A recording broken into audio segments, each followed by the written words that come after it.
No Age are an American noise rock duo from California. They were formed in 2005 and they are guitarist Randy Randall and drummer and vocalist Dean Allen Spunt. They released their first album in 2008 and released their sixth and most recent in 2022.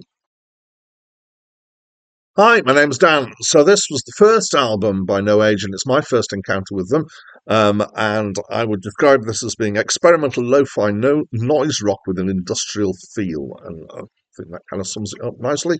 Another way of describing it is that mostly it's a wash of very overdriven guitar with some drums and some inaudible shouted vocals.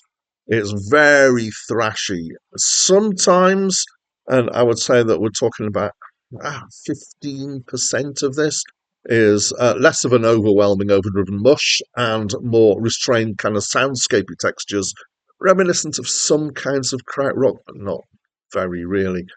So those were the bits that I enjoyed a bit more, mostly as a result of them being a break from the full-on fuzz attack that the rest of it is. So is the sound.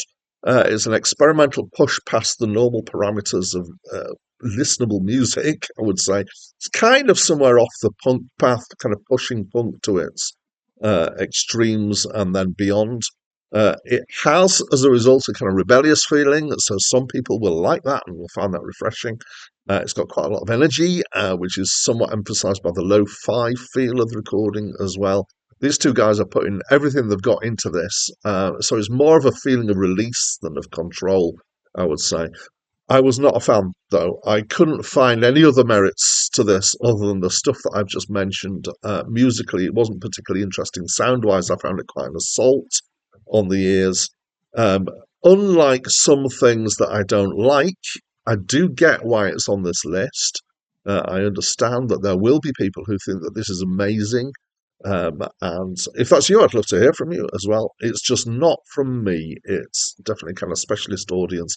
Maybe I'm just too old for stuff that is breaking out of the norm this much or this kind of thrashy.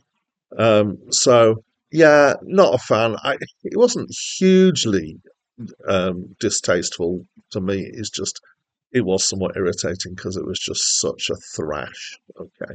So that's what I think. I'd love to know what you think. So please do share by leaving me a comment. And that's it from me for now.